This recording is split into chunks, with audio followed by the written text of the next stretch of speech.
لوگ آتے تھے اور مٹی بطور تبرک اٹھا کر لے جاتے تھے. وہ تبرک بالکل ظاہر تھا، یعنی مشکی خوشبو آتی تھی.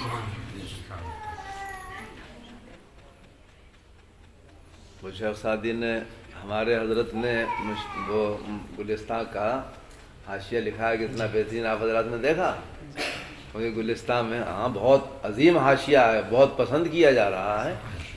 وہ شیخ سعدی نے لکھا ہے نا شروع میں ایک شعر، وہ پوری گلے خوشبوئے در حمام روزے رسید از دست محبوب بدستم بدو گفتم کے مشکی یا عبیری کہ خوشبوئے دلاویز تو مستم بگفتہ من گلے نا چیز بودم ولیکن مدت باگل نشستم جمال ہم نشیں درمن اثر کرد. یہ شعر سنانا تھا. جمال ہم نشیں درمن اثر کرد بگرنا من ہما خاکم کے ہستم. ہم نشین کا جمال جو ہے، ارے مٹی تو مٹی ہوتی ہے نا، اس میں خوشبو تھوڑی ہوتی ہے. لیکن اس مٹی نے کہا تھا کہ میں ایک گل کے ساتھ بیٹھی رہی کچھ دن، اس کے ساتھ لگی رہی تو میرے اندر بھی خوشبو سرایت کر گئی. جمال ہم نشیں درمن اثر کرد بگرنا من ہما خاکم کے ہستم، ورنہ میں تو وہی مٹی ہوں جو تھی. تو حضرت امام بخاری کی قبر کی بھی تو وہی مٹی تھی جو تھی، لیکن حضرت امام بخاری کا فضل و کمال اس مٹی کے اندر اس طرح اس مٹی کو ایسا خوشبودار بنا دیا جو شیخ سعدی نے بعد میں کہا. چلیے، بات تو لمبی ہوگی، میں مختصر کرتا ہوں. امام بخاری رحمۃ اللہ تعالی علیہ نے اس سے پہلے جو بیان کیا ہے، یہاں پر کچھ فرق باطلہ کا رد ہو رہا ہے. کتاب التوحید ہے یہ، کچھ فرق باطلہ کا رد ہو رہا ہے. انہی میں یہ پیچھے کی حدیثیں جو ہیں یہ خارجیوں کے رد میں ہیں. ایک فرقہ تھا اس زمانے میں، فرقہ معتزلہ. اس کے جہاں اور بہت سے فاسد عقائد تھے. انہی فاسد عقائد میں سے ایک عقیدہ یہ بھی تھا کہ میزان عدل کوئی چیز نہیں. علماء کرام، علماء حق نے ان سے اس سلسلے میں مباحثہ کیا، ان کو بتایا کہ قرآن کریم کی تو بہت سی آیتیں اس پر دلالت کرتی ہیں. تو انہوں نے کہا کہ نہیں، یہ ساری آیتیں اس بات پر محمول ہیں کہ اللہ تعالیٰ قیامت کے دن انصاف فرمائے گا بس. میزان عدل خود کوئی چیز نہیں ہے. ترازو جس میں اعمال تولے جائیں وہ کوئی چیز نہیں ہے. وہ کہتے تھے کہ یہ اعمال کیا ہیں؟ آراز ہیں. ہم نے کچھ بولا ہے، کچھ کیا ہے، کچھ دیکھا ہے. یہ ساری چیزیں جو ہیں یہ سب آراز ہیں، یہ باقی نہیں رہتی ہیں. اور جب باقی نہیں رہتی ہیں تو ان کا تولا کیا جائے گا؟ اچھا، اور باقی رہے بھی کہ اللہ تعالیٰ سب چیزوں کا اعادہ فرمائے گا تو پھر یہ آراز ہیں، یہ تولنے کی چیز ہی نہیں ہے. تولے تو مادی چیزیں تولی جاتی ہیں، یہ آراز نہیں تولے جاتے. انہوں نے یہ کہا کہ ان ساری آیتوں کا جو معنی تھا اپنے مطلب کے مطابق ان آیات کو اسی مطلب پر ڈھالا کہ اللہ تعالیٰ انصاف فرمائے گا، بس یہ مطلب ہے ان آیتوں. اہل سنت و جماعت یہ کہتے تھے کہ نہیں، میزان عدل قائم ہوگی، اور میزان عدل قائم ہوگی اور پیدا تو وہ اس سے پہلے ہی ہو چکی ہے. وہ روایت ہے نا، روح البیان میں حضرت داؤد علیہ السلام کو اللہ تعالیٰ نے وہ میزان کا دیدار کرایا تو ان پر غشی طاری ہو گئی. تو حضرت داؤد علیہ السلام نے کہا تھا، اے اللہ، اس میزان کو کون بھرے گا؟ اتنی بڑی ہے جس میں زمین اور آسمان سما جائیں، نہ جانے کتنے زمین اور آسمان سما جائیں، اتنی بڑی ہے. تو اللہ تعالیٰ نے فرمایا، اے داؤد، میں اپنے جس بندے سے راضی ہوں گا اس بندے نے اگر ایک چھوارا بھی میری راہ میں خیرات کیا ہوگا تو میں اسی سے میزان عدل کروں. سبحان اللہ. نعرہ تکبیر، نعرہ رسالت، مسلک اعلی حضرت، علماء اہل سنت زندہ باد. اور خود حضور اکرم صلی اللہ تعالیٰ علیہ وسلم نے ارشاد فرمایا، الحمدللہ تملأ المیزان. الحمدللہ پڑھو، یہ جملہ جو ہے میزان کو بھر دے. جی تو میزان کا وجود ہے، اسی لیے حضرت عبداللہ ابن عباس کا بالکل صراحتاً فرمان ہے، وہ کہتے ہیں میزان ایسی ہی ہے جیسی دنیا میں تم دیکھ رہے ہو کہ جس کے 2 پلے ہوتے ہیں، اس کی جوتیاں ہوتی ہیں، اس کی ڈنڈی ہوتی ہے، بالکل اسی طرح ہے۔ ہاں اس کی بڑائی اور اس کی وسعت اتنی زیادہ ہے کہ جس کا آپ وہم و گمان بھی نہیں کر سکتے، اس کا ادراک نہیں کر سکتے، تصور نہیں کر سکتے، وہ تو جب لوگ دیکھیں گے اسی وقت سمجھیں گے۔ تو امام بخاری رحمۃ اللہ تعالیٰ علیہ فرماتے ہیں کہ اللہ تعالیٰ کا یہ فرمان ہے کہ ہم عدل کی ترازویں رکھیں گے قیامت کے دن حساب کے لیے۔ یہ میں الفاظ کا ترجمہ کر رہا ہوں جو قرآن کریم کے ہیں۔ وَنَضَعُ الْمَوَازِينَ الْقِسْطَ، ہم موازین رکھیں گے، موازین کا مطلب ہے بہت سی میزانیں، ہم انصاف کی ترازویں رکھیں گے قیامت کے دن حساب کے لیے۔ اسی لیے بہت سے لوگوں نے یہ کہا ہے کہ میزان عدل ایک نہیں ہوگی بلکہ میزان عدل متعدد ہوں گی، ہر آدمی کی میزان جدا جدا ہوگی، کہ موازین جمع ہے۔ لیکن جمہور علماء یہ فرماتے ہیں کہ نہیں، موازین جمع ہے جس کا مفہوم یہ ہوتا ہے کہ بہت سی ترازویں ہیں، لیکن ایسا ہے نہیں، مراد بس وہی ایک میزان ہے، میزان ہے ہی ایک اور وہی یہاں مراد ہے۔ جمع کا صیغہ تو صرف اس لیے لایا گیا ہے کہ یہ بتا دیا جائے کہ وہ بہت عظیم ہے، اس کی عظمت شان کے اظہار کے لیے ہے جمع کا صیغہ۔ قرآن کریم میں یہ اسلوب اور بہت سے مقامات پر بھی ہے، کہیں صرف حضرت جبریل علیہ السلام مراد ہیں اور قرآن فرماتا ہے وقالت الملائکہ۔ کیوں؟ حضرت جبریل علیہ السلام فرشتوں کے سردار ہیں، سب فرشتوں میں ان کو عظمت شان حاصل ہے، تو وہ ہیں اکیلے ہی، لیکن ان کو ملائکہ کہا گیا۔ اور ایک آیت میں ہے کذبت قوم نوح المرسلین، حضرت نوح علیہ السلام کی قوم نے رسولوں کو جھٹلایا۔ حضرت نوح علیہ السلام کے زمانے میں تو حضرت نوح علیہ السلام ہی تنہا تھے رسول، اور کوئی رسول ہی نہیں تھا، اور انہی کے سامنے ساری قوم ہلاک ہو گئی، طوفان نوح میں غرق ہو گئی۔ تو جھٹلایا تو صرف حضرت نوح علیہ السلام کو تھا، لیکن حضرت نوح علیہ السلام کو مرسلین اس لیے فرمایا اللہ نے کہ ان کی عظمت شان کا اظہار۔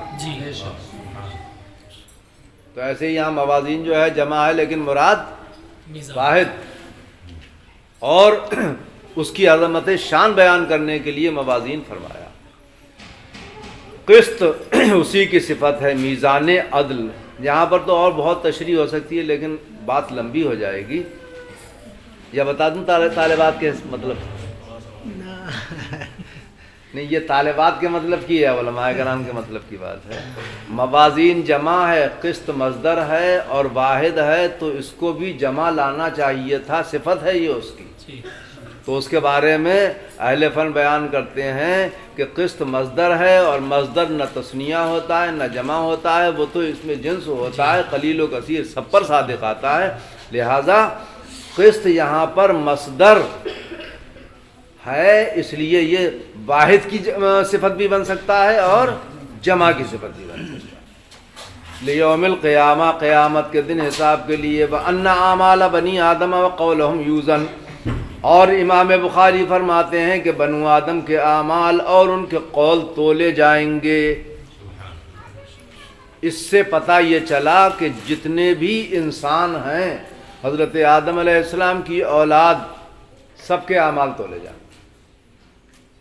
نہیں، یہ جملہ عام مخصوص من البعض ہے، یعنی سب کے بارے میں نہیں ہے، بلکہ اہل سنت و جماعت کا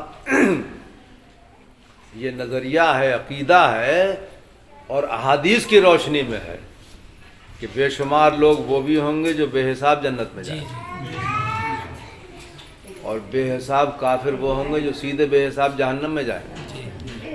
جی، وہ کافر کے جنہوں نے کوئی کفر کے علاوہ، کفر و شرک کے علاوہ کوئی ایسا کام نہیں کیا کہ جس کو نیک کہا جائے، یعنی کوئی مسلمان کرتا تو ثواب پاتا، کوئی ایسا کام ہی نہیں کیا، تو ان کا کوئی حساب نہیں ہوگا، وہ سیدھے اپنے کفر و شرک کی بنیاد پر سیدھے جہنم میں جائیں.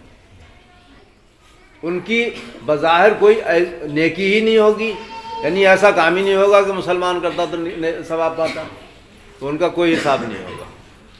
اور بہت سے مسلمان وہ ہوں گے جو بے حساب جنت میں جائیں گے.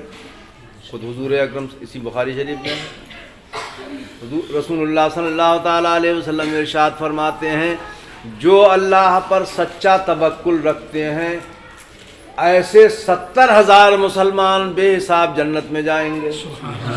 70,000. حضرت ابو ہریرہ فرماتے ہیں کہ وہ 70,000 ایسے ہوں گے کہ جن کے چہرے 14ویں رات کی چاند کی طرح چمکتے ہوں گے. ایک صحابی ہیں حضرت حذیفہ ابن یمان، صاحب سر رسول. حضور اکرم صلی اللہ تعالیٰ علیہ وسلم اکثر و بیشتر راز کی باتیں انہی سے بیان فرماتے ہیں، اس لیے صاحب سر رسول بھی کہلاتے ہیں. وہ بیان کرتے ہیں کہ رسول اللہ صلی اللہ تعالیٰ علیہ وسلم نے ارشاد فرمایا میری امت کے 70,000 لوگ بے حساب جنت میں جائیں گے، اور 70,000 میں سے ہر ایک کے ساتھ 70,000 جائیں گے. کتنے ہو گئے؟ ارے بہت آسان حساب لگا لو، 4 ارب 90 کروڑ. 70,000 میں سے ہر ایک کے ساتھ جب 70,000 ہیں تو 70,000 کو 70,000 میں جب ضرب دیا جائے تو 4 ارب 90 کروڑ آتے ہیں. 4 ارب 90 کروڑ جائیں گے. نہیں، 4 ارب 90 کروڑ تو یہ تو ایک قانون شریعت کا بتا دیا گیا، اللہ کے رسول نے بتا دیا. اللہ کا فضل تو اس سے بھی آگے ہے، بلکہ وہ بے پایہ ہے. اسی حدیث میں ہے، حضرت حذیفہ ابن یمان والی حدیث میں. نہیں، مجھ سے غلطی ہوئی، بھول ہوئی. وہ حدیث 70,000 والی حضرت حذیفہ ابن یمان کی جو حدیث ہے وہ درجہ بدرجہ یوں ہے. حضرت حذیفہ ابن یمان نے کہا تھا کہ 70,000 حضور نے فرمایا، اور 70,000 میں سے ہر 1000 کے ساتھ 70,000 تو یہ 49 لاکھ. وہ حضرت عبد الرحمن ابن ابی بکر ہیں. لیکن اس حدیث میں ایک بات اور ہے جس میں حضرت حذیفہ ابن یمان نے کہا کہ 70,000 اور 70,000 میں سے ہر 1000 کے ساتھ تو ہو گئے 49 لاکھ. لیکن ساتھ میں آگے ایک یہ بھی ہے بس ثلاثہ حسیات، اور 3 لپ. اب گنتی کا کوئی خانہ نہیں ہے یہاں پر. ہاں، اب یہ اللہ کی شان کے لائق جو 3 لپ ہیں پھر ان کو کون گنے گا؟ پھر تو کوئی شمار نہیں. پھر تو اللہ تعالیٰ اپنے فضل سے کتنوں کو بھیجے گا یہ اللہ بہتر جانتا ہے. ہاں، وہ دوسری حدیث جو ہے جو میں نے بتائی وہ حضرت عبد الرحمن ابن ابی بکر صدیق اکبر کے صاحبزادے ہیں حضرت عبد الرحمن. وہ بیان کرتے ہیں کہ اللہ کے رسول صلی اللہ تعالیٰ علیہ وسلم نے فرمایا کہ مجھ سے اللہ تعالیٰ نے ارشاد فرمایا اے محبوب تمہاری امت کے 70,000 لوگوں کو بے حساب جنت میں بھیجوں گا. تو حضرت ابوبکر صدیق وہ حضرت عمر فاروق اعظم وہیں پر تھے مجلس میں. بولے یا رسول اللہ جب اللہ تعالیٰ کا دریا رحمت جوش میں تھا تو آپ نے اور مانگ لیے ہوتے. تو حضور نے فرمایا اے عمر میں نے اللہ سے مانگا اور اللہ نے عطا فرمایا. پھر ہے وہ کہ 70,000 اور 70,000 میں سے ہر ایک کے ساتھ 70,000. وہ ان کی روایت ہے. امام احمد ابن حنبل نے مسند میں یہ روایت ذکر کی ہے. بہرحال 70,000 ہوں یا 49 لاکھ ہوں یا 4 ارب 90 کروڑ ہوں یا ثلاثہ حسیات 3 لپ ہوں یا پھر جو اللہ بہتر جانتا ہے اتنے ہوں، یہ سب اللہ کے فضل ہی سے ہے. اچھا، اتنی بات تو بالکل طے ہے. نماز پڑھنا، روزہ رکھنا، حج کرنا، زکوٰۃ دینا اور جتنے بھی اچھے کام ہیں چاہے وہ فرائض ہوں، واجبات ہوں، سنن ہوں، مستحبات ہوں، جتنے بھی کام ہوں، آدمی کیا اس لیے کرتا ہے کہ میں جنت میں چلا جاؤں گا ان کاموں کی وجہ سے؟ یہ آدمی کی خام خیالی ہے. روایتوں میں ہے کہ کوئی آدمی اپنے عمل سے جنت میں داخل نہیں ہو سکتا نا، جنت میں تو محض اللہ کے فضل سے داخلہ ہوگا۔ ہاں، یہ سارے کام تو اللہ کو راضی کرنے کے لیے ہیں، اور اسی لیے آدمی کو کرنا چاہیے کہ اللہ نے حکم دیا ہے یا اللہ کے رسول نے حکم دیا ہے یا ان کے فرامین کا یہ تقاضا ہے، تو ہم اس لیے کر رہے ہیں کہ اللہ و رسول راضی ہو جائیں۔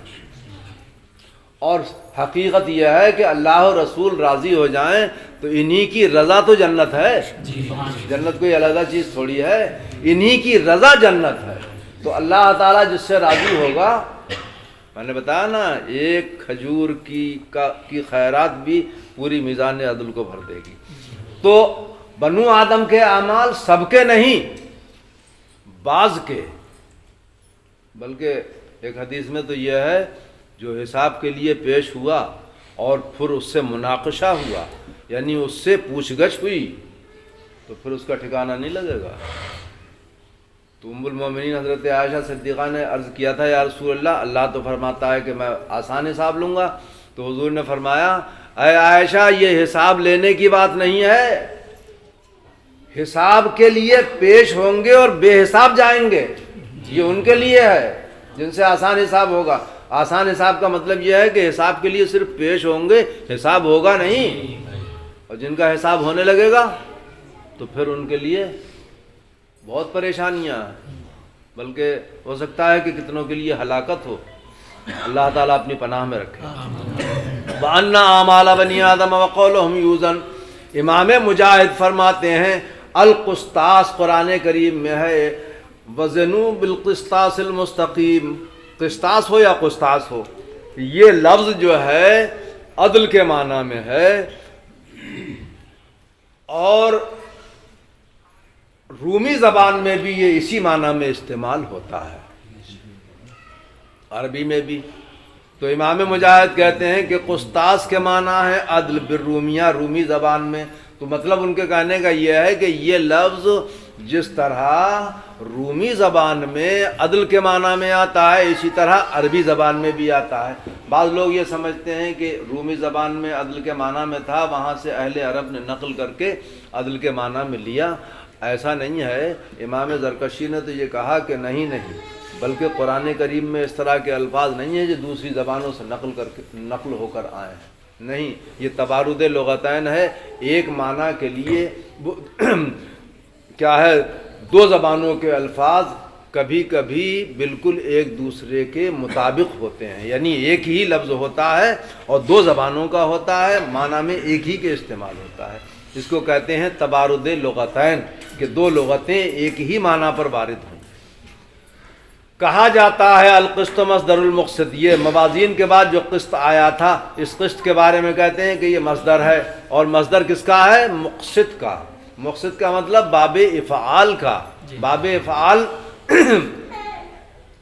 یعنی باب افعال سے جو اسم فاعل آتا ہے مقسط، اس کا مصدر ہے اقساط، اسی کے معنی میں ہے قسط، ورنہ ثلاثی مجرد سے بھی آتا ہے قسط، قسط یقسط قسطن، انصاف کرنا، اور اگر اسی کو زبر دے دیا جائے قسط یقسط قسطن، تو اب اس کے معنی ہے ظلم کرنا۔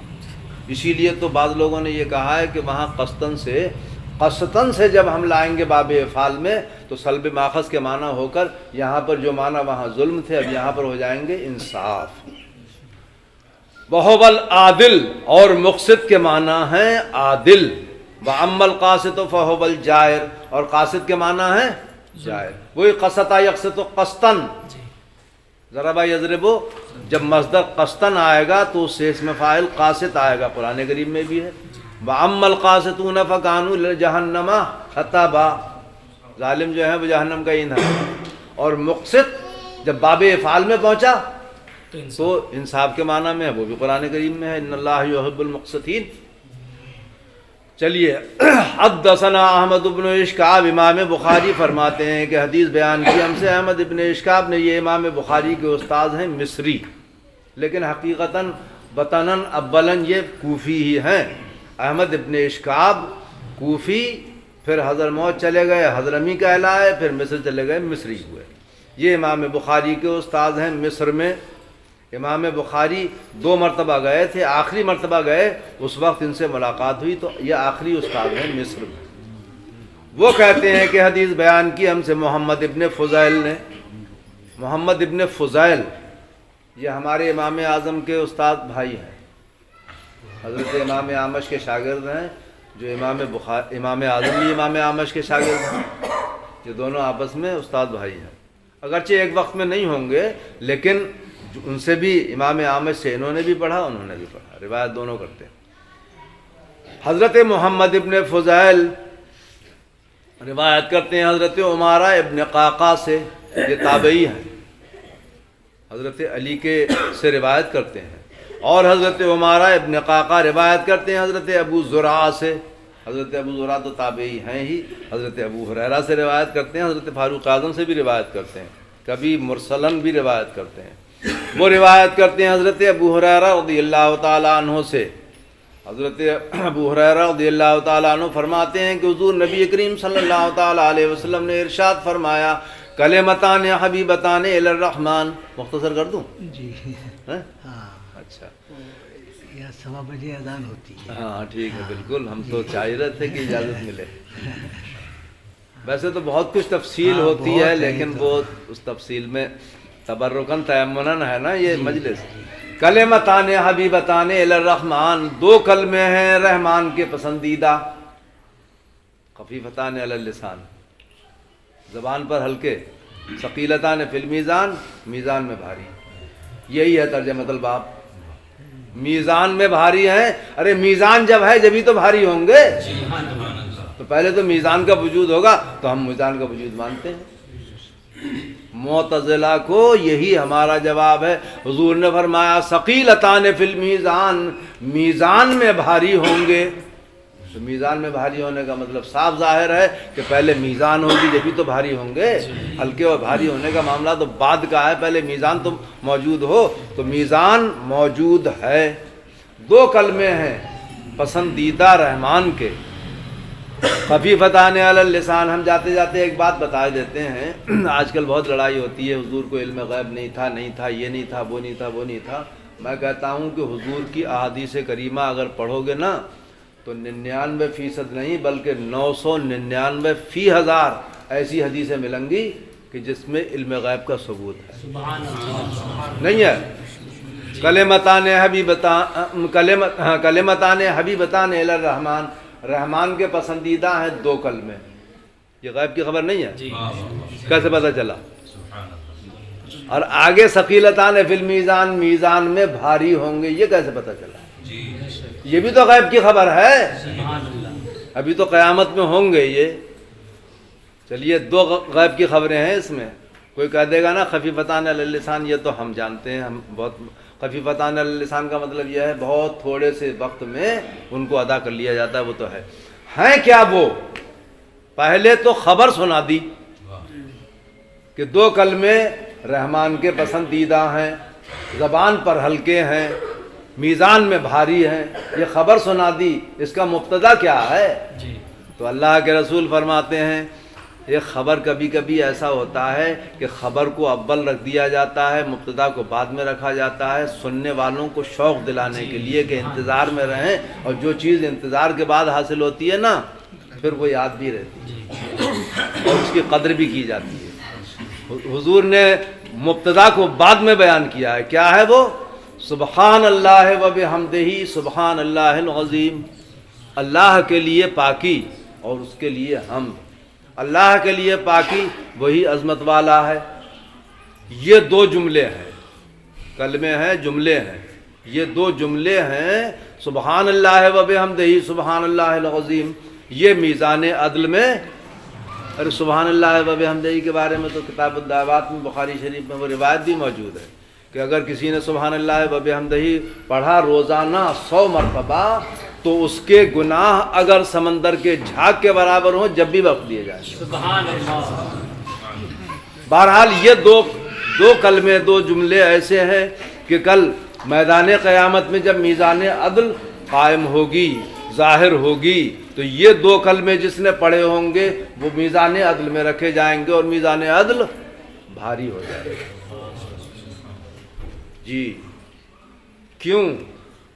میں نے اس سلسلے میں غور و خوض کیا. حضور اکرم صلی اللہ تعالیٰ علیہ وسلم اللہ اور اس کے رسول کے فرامین کی حکمتیں تو اللہ و رسول خوب جانتے ہیں، لیکن اللہ کے رسول نے اپنے امتیوں کو بہت کچھ بتا دیا اور بہت کچھ سوچنے کی اللہ تبارک و تعالیٰ نے ان کو قوت و طاقت عطا فرمائی. میں نے غور کیا تو میں تو ایک نتیجے پر پہنچا کہ ان جملوں کے اندر، دونوں جملوں کے اندر دیکھو اللہ تعالیٰ کی صفتیں بے نہایت ہیں. ارے یہ جو 99 نام صفاتی جو آپ نے پڑھے ہوں گے نا، وہ تو یسن القرآن والے بھی پڑھتے ہیں، وہ 99 نام تو ایک حدیث میں ایک جہاں آئے ہیں اس لیے ان کو ذکر کر دیا جاتا ہے، لیکن اللہ کے نام 99 تھوڑی ہیں. ارے جہاں پر یہ 99,000 99 لاکھ 99 کروڑ 99 ارب یہ سب ختم ہو جائیں، ساری گنتی ختم ہو جائے، لیکن اللہ تعالیٰ کا صفاتی نام ختم نہ ہو. اتنے ہیں نا. کسی انسان کے اندر طاقت ہے کہ جو بیان کر دے ان سب کو؟ ارے جب معلوم ہی نہیں ہے تو بیان کیا کرے گا؟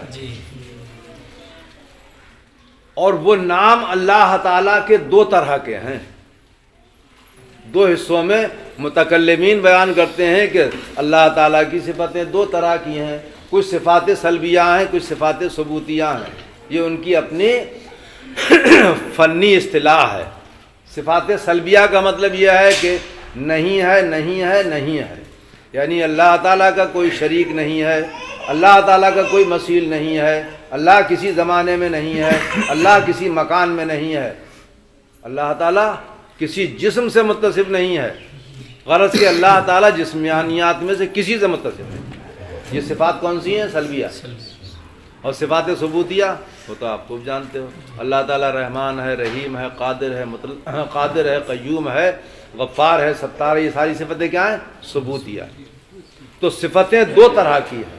صفات سلبیہ، صفات سلبیہ کو کہتے ہیں صفات جلال، اور صفات ثبوتیہ کو کہتے ہیں صفات اکرام.